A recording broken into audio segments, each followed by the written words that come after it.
2 verse 6.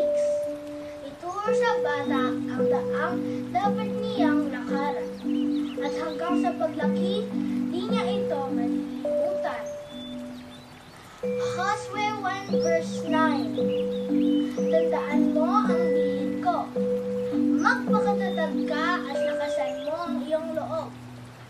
Huwag kang matatakot o mawawalan ng pag-asa, sapagkat akong si Yahweh na iyong Diyos ay kasama mo saan ka man magpunta. John 3 verse 16. Sapagkat gayon na lamang ang pag-ibig ng Diyos sa sanlibutan, na ibinigay niya ang kanyang bugtong na anak, upang sino man sa kanyang sumampalataya ay hindi mapapahamak, kundi magkaroon ng buhay na walang hanggan. Marcos 10 verse 14. Ngunit nang makita ito ni Jesus, nagalit siya at sinabi sa kanila, "Hayaan ninyong lumapit sa akin ang mga bata.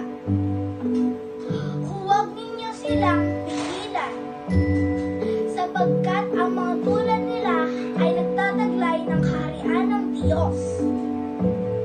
Kawikaan 3 verse 5.